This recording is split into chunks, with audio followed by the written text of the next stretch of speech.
సికింద్రాబాద్ అస్తిత్వం ఆత్మగౌరవ ర్యాలీ ఏదైతే ఒక శాంతియుతమైనటువంటి ర్యాలీని చేపట్టడానికి రేపు ఉదయం 9 గంటలకు సికింద్రాబాద్ రైల్వే స్టేషన్ మీదుగా Prashant theatre, clock tower, factory centre, అదేవిధంగా Manju theatre, Paradise, Gandhi statue వరకు ఈ ర్యాలీ కొనసాగుతుంది. అయితే సికింద్రాబాద్ అస్తిత్వం, సికింద్రాబాద్ ఆత్మ గౌరవానికి సంబంధించినటువంటి అంశంలో సికింద్రాబాద్ కంటోన్మెంట్, సికింద్రాబాద్ పరిసర ప్రాంతాల్లో ఉన్నటువంటి ప్రతి ఒక్కరికి రిక్వెస్ట్ చేసేది, ఇంటికి ఒక్కరు రండి. ఇది మన యొక్క అస్తిత్వం, మన ఆత్మ గౌరవం. అందరూ కూడా భాగస్వామ్యం కావాల్సినటువంటి అవసరం ఉన్నది. నేను ప్రధానమైనటువంటి రాజకీయ పార్టీలు కానీ, స్వచ్ఛంద సంస్థలు కానీ అందరూ కూడా ఇన్వైట్ చేస్తాం. ఇది మన ప్రాంతం 220 సంవత్సరాల సుదీర్ఘమైనటువంటి చరిత్ర ఉన్నటువంటి ప్రాంతం. మీకు సికింద్రాబాద్ రైల్వే స్టేషన్ కావచ్చు, గాంధీ కావచ్చు, బొల్లారం కావచ్చు, అదేవిధంగా రాష్ట్రపతి బిల్డింగ్ కావచ్చు, కంటోన్మెంట్ కావచ్చు, ఉస్మానియా యూనివర్సిటీ ఆర్ట్స్ కాలేజ్ కానీ, మహబూబ్ కాలేజ్ కానీ, అంటే విద్యారంగ సంస్థలు. రెండోది దీనికి ఒక ప్రధానమైనటువంటి చరిత్ర ఉంది, లష్కర్ పోరాటం. ఇవన్నీ ఉన్నటువంటి సికింద్రాబాద్ ప్రాంతాన్ని ప్రభుత్వం నామరూపాలు లేకుండా చేయాలనేటువంటి ఒక ప్రయత్నం జరుగుతుందో దాన్ని ప్రొటెస్ట్ చేయడానికి ఒకవైపున ముఖ్యమంత్రి గారు సికింద్రాబాద్ని టచ్ చేయలేదు. మరి ఎందుకు నార్త్ జోన్ ఆఫీస్ మల్కాజిగిరి అయితే చెప్పవలసినటువంటి అవసరం.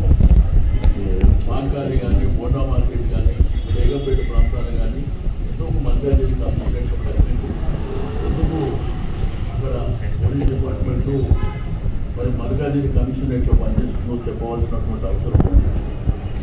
అయితే నేను అన్ని వర్గాల ప్రజలు ఈరోజు సమాజంలో ఉన్నటువంటి సికింద్రాబాద్తోని, ఈ భూమితోని, మట్టితోని అనుబంధం ఉన్నటువంటి ప్రతి ఒక్కరికి, ఇంక్లూడింగ్ మీడియా, ప్రెస్ అందరినీ కూడా వ్యాపార సంస్థలు కానీ, యూనియన్స్ కానీ, కాలనీస్ కానీ, అమాలీస్ కానీ, ఆటో యూనియన్లు కానీ, అడ్వకేట్లు కానీ, డాక్టర్లు కానీ అందరికీ కూడా మనం ఈ ప్రభుత్వం మీద ఒత్తిడి చేయడానికి మనకి ఏకైక మార్గం గాంధేయ మార్గంలో ముందుకు వెళ్ళడం. దీనికి ముఖ్య అతిథిగా కేటీఆర్ గారు, మరి అదేవిధంగా గౌరవ శాసనసభ్యులు, శాసన మండలి సభ్యులు వీళ్ళందరూ సంఘీభావంగా రేపు వస్తూ ఉన్నారు. కాబట్టి దయచేసి సికింద్రాబాద్ ప్రాంత ప్రజలందరికీ రిక్వెస్ట్ చేస్తున్నాం. సికింద్రాబాద్ అస్తిత్వం ఆత్మగౌరవ ర్యాలీ ఏదైతే ఒక శాంతియుతమైనటువంటి ర్యాలీని చేపట్టడానికి రేపు ఉదయం 9 గంటలకు సికింద్రాబాద్ రైల్వే స్టేషన్ మీదుగా Prashant theatre, clock tower, factory centre, అదేవిధంగా Manju theatre, Paradise, Gandhi statue వరకు ఈ ర్యాలీ కొనసాగుతుంది. అయితే సికింద్రాబాద్ అస్తిత్వం, సికింద్రాబాద్ ఆత్మ గౌరవానికి సంబంధించినటువంటి అంశంలో సికింద్రాబాద్ కంటోన్మెంట్, సికింద్రాబాద్ పరిసర ప్రాంతాల్లో ఉన్నటువంటి ప్రతి ఒక్కరికి రిక్వెస్ట్ చేసేది, ఇంటికి ఒక్కరు రండి. ఇది మన యొక్క అస్తిత్వం, మన ఆత్మ గౌరవం. అందరూ కూడా భాగస్వామ్యం కావాల్సినటువంటి అవసరం ఉన్నది. నేను ప్రధానమైనటువంటి రాజకీయ పార్టీలు కానీ, స్వచ్ఛంద సంస్థలు కానీ అందరూ కూడా ఇన్వైట్ చేస్తాం. ఇది మన ప్రాంతం 220 సంవత్సరాల సుదీర్ఘమైనటువంటి చరిత్ర ఉన్నటువంటి ప్రాంతం. మీకు సికింద్రాబాద్ రైల్వే స్టేషన్ కావచ్చు, గాంధీ కావచ్చు, బొల్లారం కావచ్చు, అదేవిధంగా రాష్ట్రపతి బిల్డింగ్ కావచ్చు, కంటోన్మెంట్ కావచ్చు, ఉస్మానియా యూనివర్సిటీ ఆర్ట్స్ కాలేజ్ కానీ, మహబూబ్ కాలేజ్ కానీ, అంటే విద్యారంగ సంస్థలు.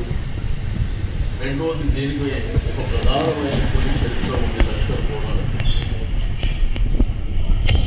ఇవన్నీ ఉన్నటువంటి సికింద్రాబాద్ ప్రాంతాన్ని ప్రభుత్వం నామరూపాలు లేకుండా చేయాలనేటువంటి ఒక ప్రయత్నం జరుగుతుందో దాన్ని ప్రొటెస్ట్ చేయడానికి ఒకవైపున ముఖ్యమంత్రి గారు సికింద్రాబాద్ని టచ్ చేయలేదు. మరి ఎందుకు నార్త్ జోన్ ఆఫీస్ మల్కాజిగిరి అయితే చెప్పవలసినటువంటి అవసరం. మాంకాలి కానీ బోండా మార్కెట్ కానీ బేగంపేట ప్రాంతాలు కానీ ఎందుకు మల్కాజిగిరి కమిషనరేట్ పెట్టలేదు?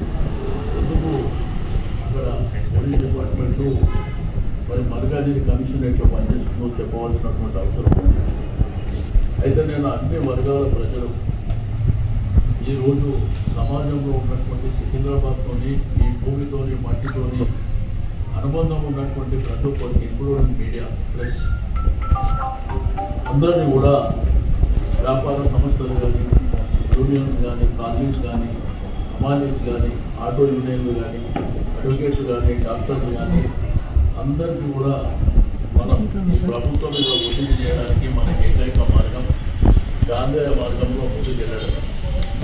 దీనికి ముఖ్య అతిథిగా కేటీఆర్ గారు మరి అదేవిధంగా గౌరవ శాసనసభ్యులు శాసన మండలి సభ్యులు వీళ్ళందరూ సంఘీభావంగా రేపు వస్తూ ఉన్నారు. కాబట్టి దయచేసి సికింద్రాబాద్ ప్రాంత ప్రజలందరికీ రిక్వెస్ట్ చేస్తున్నాం,